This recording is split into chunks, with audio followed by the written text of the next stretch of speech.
September 9th, 2019. Pastor Jared Wilson. He's pastor of a church in California. He was delivering the eulogy of a Christian woman who had recently committed suicide. In his eulogy, he said, "Loving Jesus doesn't always cure suicidal thoughts. Loving Jesus doesn't always cure depression. Loving Jesus doesn't always cure PTSD. Loving Jesus doesn't always cure anxiety.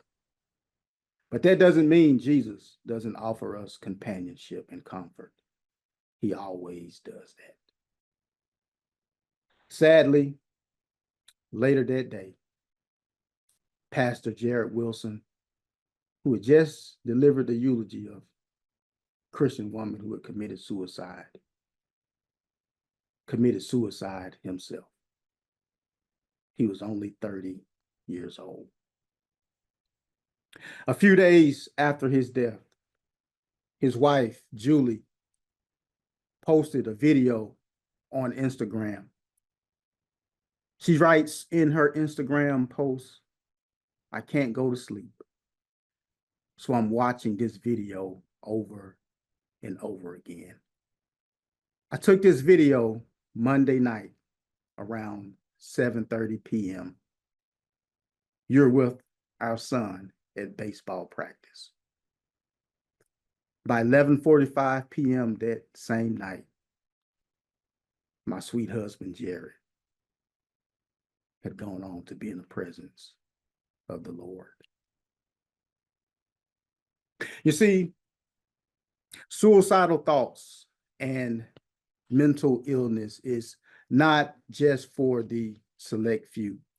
It can affect all of us at any given moment. All of us can find ourselves in a very dark place. As a matter of fact, according to the CDC, their study concludes in 2022, the last time that they gathered statistics on suicide rates, 49,500 people in the United States had committed suicide. Matter of fact, it's the second leading cause of death for people aged 15 to 24. That's our babies. That's our people with so much promise. Matter of fact, the highest suicidal rates are adults aged 45 to 64 due to financial pressure, health problems, and life changes. Even those who are 60 and older have high rates of suicide, especially men aged 85, due to social isolation, feelings of being social isolation, health issues, and feelings of being a burden on their family. It can affect any of us at any given time. But my message for you on today is that your life matters. Your life matters. I want you to choose to stay. Choose to stay here. Whatever is going on in your life, choose to stay. God has a plan and purpose for your life. And part of God's plan is not for you to take your own life. Matter of fact, in John chapter 10, verse 10, it says, "The thief does not come except to steal and kill and to destroy. I have come that they may have life and that they may have life more abundantly." That's what Jesus said. Jesus says that I have come so that you may have life and have it more abundantly. Jesus, in this passage, he describes himself as the good shepherd. The good shepherd leads you into his plan. A good shepherd will lead you into hardships because he knows the plan that he has for you. And he knows that you need to be strengthened. You have to go through something in order to handle the blessing that he has for you. But in contrast, the thief, the enemy, he comes to steal, kill, and destroy. He comes to take everything that you've worked so hard for. He comes to rob you of your happiness. He comes to rob you of your joy. He comes to rob you of the blessings that you have. The enemy, even on social media, that's when you're on social media, you have to understand that you are interacting with millions of spirits, millions of spirits. And then you find yourself being unhappy because of something you've seen on social media, something that's a half truth. You're only seeing the best version of someone. They're not telling you the full story. And now you find yourself not happy about the blessings that God has provided you. But God says, don't fall for the okie doke. You're still blessed. My wife and I, a few years ago, we went to Greece, and we were enjoying ourselves, and I met a couple out there, and a guy from New York, and he was taking photos, posting them on Instagram, posting them on Facebook, and we started talking about our different travels. And I told him that my wife and I, we had gone to Florida, in Miami, for our anniversary, and we stayed at a particular hotel. And he had told me that he thought about staying at that hotel, but he stayed at the Fontainebleau. He said, man, that was very expensive. And he says, man, a year and a half later, I'm still paying for that trip. And I said to myself, why are you in Greece and you still paying for a trip you did a year and a half ago? But yet I had the full story. But just imagine someone on Facebook or Instagram seeing this brother posting photos in Greece, and they're saying, that should be me. They're looking at their circumstances. Why can't I go there? Not knowing the full story that this brother is heavily in debt. You're probably in a better off position, but yet since you're looking at something on social media, you start to downgrade the blessings that God has given you because you don't have the full story. God says, I have come so that you may have life and have it more abundantly. I want you to know that wherever you are in life, some of the people that God used the most throughout the Bible also struggle with suicidal thoughts and mental illness. You remember Jeremiah, the one where we get happy and say, God has a plan and purpose for my life? Jeremiah, he struggled with suicidal thoughts. Jeremiah was in his purpose. Jeremiah was helping others get into their purpose. Jeremiah is helping many of us get into our purpose. He is encouraging us through his word that God has a plan and purpose for my life. Plan for good, not for bad. But yet Jeremiah, he had thought his ministry was a failure. He said out of his mouth, the same mouth that he used to encourage others, he said, I curse the day that I was born. May nobody celebrate the day of my birth. Matter of fact, I curse the day that the messenger told my father, you have a son. That's Jeremiah. Struggled with it. You remember Moses? Moses, one of the greatest leaders of Israel, one of the greatest leaders in the Old Testament. He struggled with it as well. He became overwhelmed by the selfishness of the Israelites. And Moses, in Numbers chapter 11, verse 14, he says to God, please go ahead and kill me. That's Moses, the one who God used to split the Red Sea. He struggled with it. Paul, who wrote most of the New Testament, life had become unsatisfying to him. Saul, the first king of Israel, the one who had been anointed, Saul committed suicide on his own sword. You see, the people that God used the most throughout the Bible, they also struggle with suicidal thoughts. So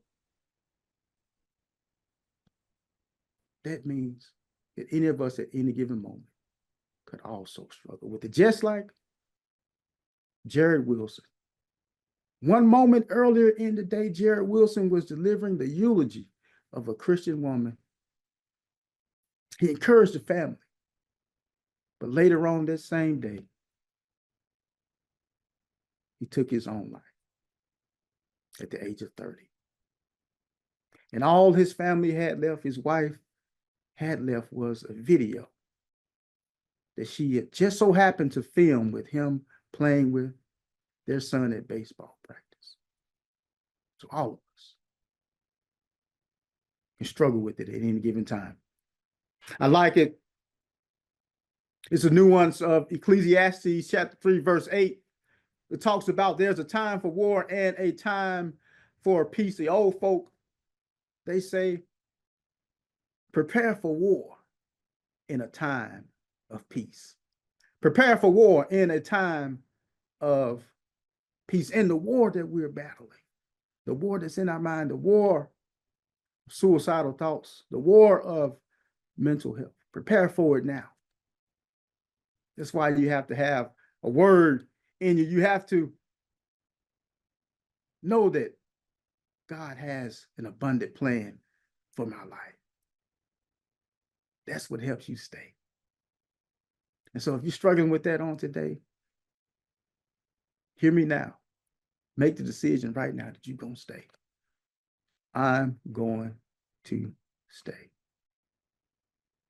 And so right now, there's a spiritual side of it, and there's a professional side of this. September is National Suicide Prevention Month, and so we wanted to address that. And so I've invited a professional to come on to speak to us to a few moments, who is the founder of an organization, and I'll let her tell you more about that and some resources and all of that. And so without further ado, Antwanette Weaver, please take the stage. Thank you, Pastor.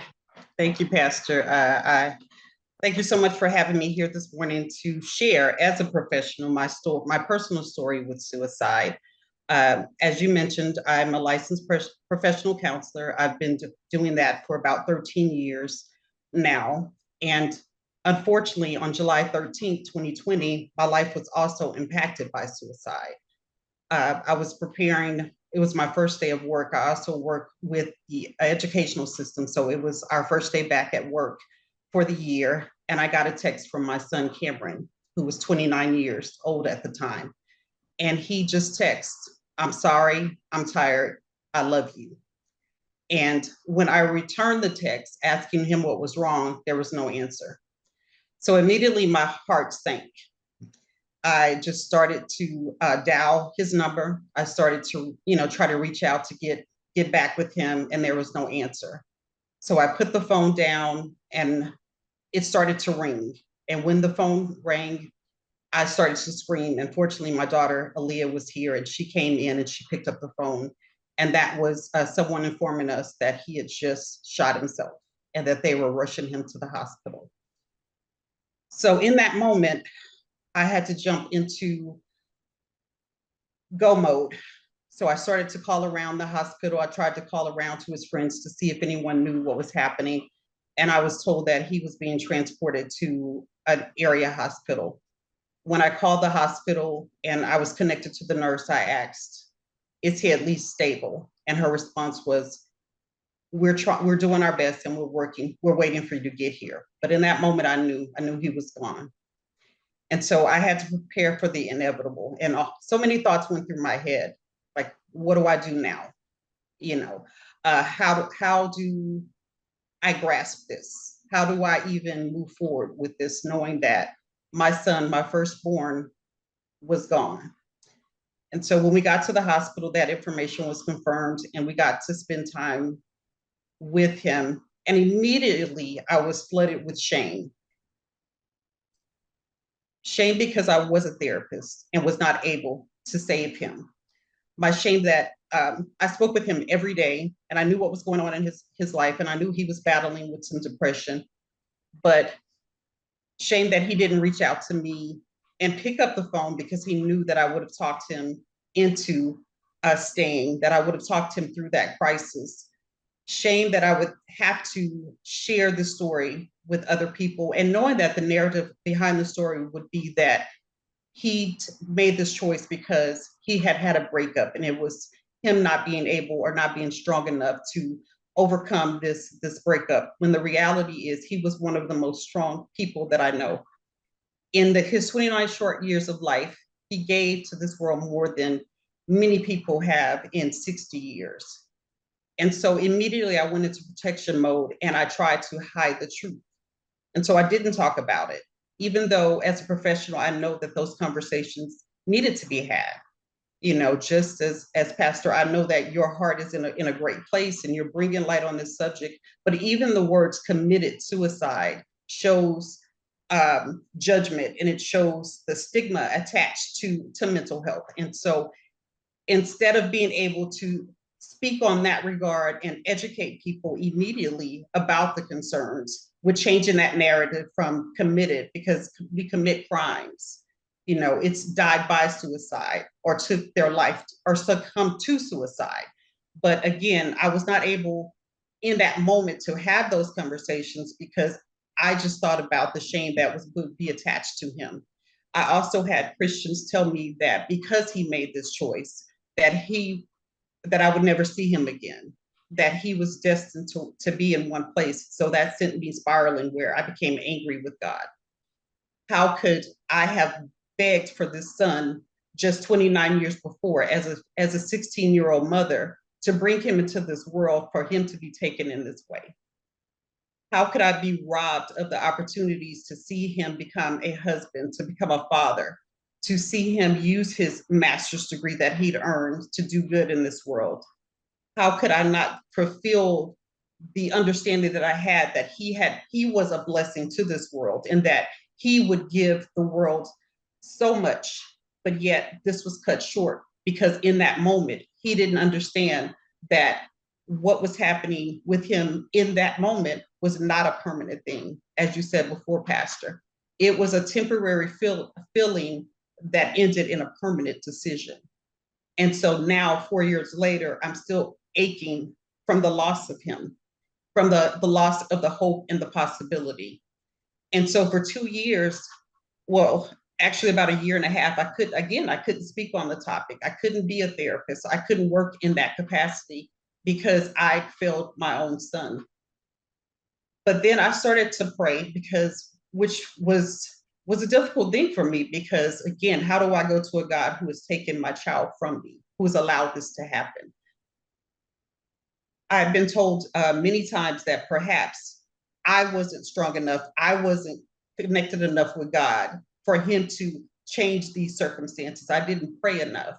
And so as I heard those things, which were meant to, you know, encourage me and to help me to grow as a Christian, it pulled me further away, because I've prayed all my life. I've attended church all of my life. My grandfather was a pastor. So this was not, you know, the need to pull on God in your times of need was not something that was foreign to me. I had done it. I prayed for my children daily. I prayed for myself. I prayed for my marriage, which also ended. But at this point, I had no more prayer left in me. But fortunately, I had people around me who continued to pray. I had people around me who connected me with the right people to become educated and to learn that no, my son was not in hell because he made this choice. You know, he again was suffering from an illness, just like many of us are suffering from cancer and diabetes and other things that result in the end of your life. My son suffered from depression that stole his life, that opened up the avenue of suicide to come in and to tell him the lies that he in that moment believed, because he didn't want to die. He wanted the pain to stop. And he didn't know how to get that pain to stop. And so I had to make a choice. I could stay in that anger. I could move away from the trade that I'd gone into, the career path that I had taken, and lose myself in my grief and my hurt, or I could use my knowledge, my understanding to make a difference. And so that's what propelled me to found A Bold Story Never Ends. And A Bold Story Never Ends was my saving grace. You know, initially it was my daughter Aaliyah who gave me the drive to fight, because I didn't want to fight anymore. I didn't want to give up. I wanted to give up and I wanted to join him, but I couldn't leave her. I couldn't leave all the other people that started to pour into me, where his friends that showed up on a weekly basis, if not a daily basis, to remind me that I was not a failure, that I didn't fail my son, and that he was a great person, and that he would not be remembered solely by the act that he took, but that he was remembered for how he poured into others. And it was my responsibility to extend his story beyond that day. And so hence the name of A Bold Story Never Ends. And we were founded again to bring knowledge around the subject of mental health, to connect others with resources. Again, like I said, I went into overdrive trying to figure out how I can bring meaning to all this. And so the first Suicide Awareness Month after his death, a year after his death, is when I started to tell his story, because I would no longer live in the shackles of the conversations being had behind our back about our truth, when I knew our truth, and it had to be told through my voice, because his voice was no longer there to share it. And so I made a social media post and I told his story. And I started to speak about being a survivor of suicide, because that's what myself and my family are. We're survivors. We're living after the loss of Kameron to suicide. And so from this day forward, I plan to use my voice. I plan to use our story to educate people on mental health, number one, but also suicide. As you said, Pastor, we are losing our families, our loved ones at an alarming rate. Every 11 minutes, someone contemplates or attempts suicide, and that's not okay. So we have to bring awareness. We have to have opportunities like this to discuss the topic, and we have to join together to do what we can to bring that awareness, and we have to destigmatize the topic. And so each year, Bold Story Never Ends hosts a mental health awareness event. This year, we partnered with a local high school because they wanted to do something. They wanted to bring some awareness to mental health and to also connect their community. And so we are having an event on October 19th at Willow Ridge High School in Houston, Texas, from 10 to 2 p.m. And if you register for the event by October 5th, we have a donor that is going to donate Chick-fil-A lunches for everyone. We will have games. So it's not about just coming out and just being lectured about mental health. It's about those things that help us to overcome our mental health struggles as well. And that includes family connection of the community. And so the premise of the entire event is to come out, to have the kids engage in activities, to have fun, where the parents can also support them in that, but also be educated. So we will have presenters on the inside that are talking about various topics, whether it's mental health, whether it's, we have a gentleman from DePelchin who has worked with us, A Bold Story, for a fatherhood program. So it's to educate fathers about different topics, to provide that support system to them, because again, they are the head of the family. And we know that they face challenges, and if they're not okay, then they can't do what they need for their families. And so, you know, that's a definite area of interest for us, is to work with men, to work on their mental health, to work at them, to help them, to support them to become stronger fathers, stronger husbands, and so that they can protect families from situations that result in this devastation. So I do invite everyone to come out to that event. We are also going to be celebrating our second anniversary on Saturday, November 16th, and we're going to have an event called Unmasking Mental Health.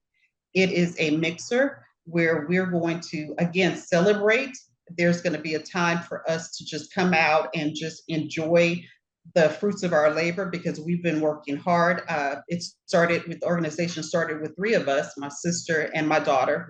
We're the co-founders, and now we have grown into a team of 15. And so I want to give back to them, because I don't have the money to pay them for their efforts. So they're using their time, they're volunteering their time and their effort to grow this organization.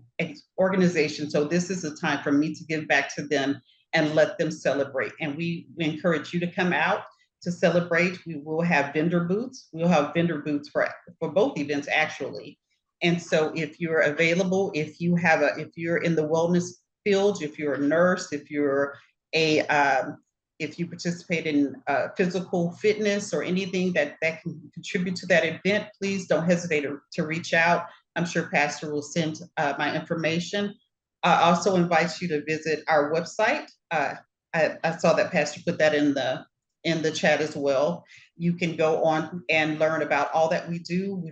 We've given academic scholarships. I'm very happy to announce that just this week, we were able to give our first therapy sponsorship for therapy. So one of the clients who would have gone without sessions will get 5 free sessions because of your support and the support of our community. And so that's what we want to do. We want to break those barriers, to connect people with the resources that they normally wouldn't have. After losing Kameron and going through his things, I saw in his wallet that he had a list of providers. Unfortunately, he tried to schedule 3 appointments, but all of those providers were either not accepting his insurance or didn't have any openings.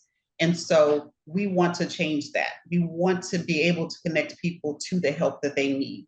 When you're in that fragile state, you don't have the ability to go search around for help. We want that help to be upfront and personal. And so that is our goal.